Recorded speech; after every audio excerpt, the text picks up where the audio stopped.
பெரிய லேக்கியம் விற்க போவதா அவரு மீடியால பெரிய அளவில் ஒரு பிரச்சாரம் பண்ணியிருந்தாரு. கடைசியில நேற்று நடந்த பிரஸ் மீட்ல வந்து பார்த்தா லேகியம் விற்கிறவரே வரல. எப்படி பாக்குறீங்க? இல்ல அதான் வர முடியாது இல்லைங்க. லேகியம் விற்கிறவர்கள் எல்லாம் தமிழ்நாட்டில் அரசியல் தலைவர்கள் ஆனால் என்ன நடக்கும் என்பதற்கான எடுத்துக்காட்டு தான் சரிதான் இல்லைங்களா? அனைத்து இந்திய அண்ணா திராவிட முன்னேற்ற கழகத்தை பொறுத்த வரைக்கும் நாங்கள் சுமந்து கொண்டிருந்த சுமைகளை எல்லாம் இறக்கி வைத்துவிட்டு புரட்சித் தலைவரின் பாதையில், புரட்சித் தலைவி அம்மா அவர்களினுடைய பாதையில், புரட்சி தமிழரான எடப்பாடியார் தலைமையிலே நாங்கள் வீறுநடை போட தொடங்கியாச்சு.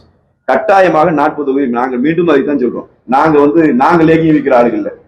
இந்தியாவினுடைய அரசியல் வரலாற்றில் இந்தியா விடுதலை அடைந்த பிறகு எந்த ஒரு ஆட்சி காலத்திலும் ஒரு மாநிலத்தில் 11 மருத்துவக் கல்லூரிகள் வாங்கியதாக சரித்திரம் கிடையாது.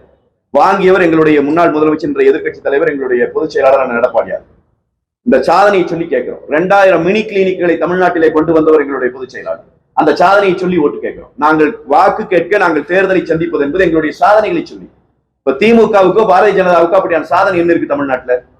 அப்படி ஏதாவது இருந்தால் அதை சொல்லி அவங்களால ஓட்டு கேட்க முடியும். இல்லைன்னா லேகியம் தான் வித்தாக வழி. எதுக்காக இந்த மாதிரியான போய் விளம்பரத்தை பண்றாங்க? எதுக்காக இந்த மாதிரி பண்ணணும்? தேர்தல் நெருங்கிற நேர்ந்தது இந்த டைம்ல இந்த மாதிரியான முக்கியமான கட்சிகள்ல முக்கியமான தலைவர்கள் வந்து இந்த மாதிரி சேர்றதா எதுக்காக இந்த பொய் விளம்பரம்? இது ஒரு தேர்தல் டாக்டிக்ஸா பாக்குறாங்க. நான் தான் மீண்டும் சொல்றேன், அவங்களுக்கு சொல்லி வாக்கு கேட்பதற்கு அவர்கள் நிறைவேற்றி இருக்கிற மக்கள் நல திட்டங்கள் எதுவும் இல்லை. எனவே அவங்க இது ஒரு தேர்தல் டாக்டிக்ஸா தான் பயன்படுத்துறாங்க. இது பிஜேபிக்கும் திமுகவுக்கும் இருக்கிற கள்ள உறவினுடைய வெளிப்பாடு.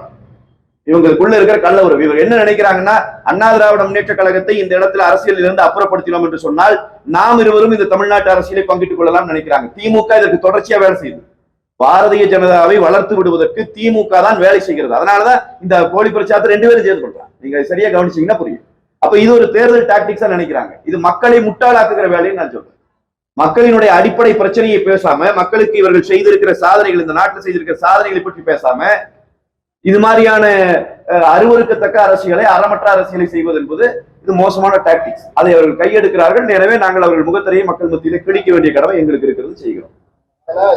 இதுக்கு இன்னொரு காரணம் கூட இருக்கலாம். நீங்க கேட்ட கேள்விக்கு ஒருவேளை அவங்க பாரதிய ஜனதாவை சேர்ந்தவர்கள் அண்ணன் SP வேலுமணி அவர்கள் போல, எங்கள் மரியாதைக்குரிய மாவட்ட செயலாளர் அண்ணன் அம்மன் அர்ஜுனன் அவர்களை போல திறம்பட்ட தலைவர்களின் கீழ் வேலை செய்ய வேண்டும் என்கிற விருப்பம் அவர்களுக்கு இருக்கலாம். அந்த விருப்பம் இருக்கிறாங்க கூட இவங்க எல்லாம் வர்றாங்க சொல்லலாம். அப்படி ஒரு விருப்பத்திலே அவர்கள் இருப்பார்கள் என்று சொன்னால் அனைத்து இந்திய அண்ணா திராவிட முன்னேற்ற கழகத்தின் கதவுகள் அவர்களுக்காக திறந்திருக்கிறது. அவர்கள் தலைமையை அவர்கள் தாராளமாக ஏற்கலாம்.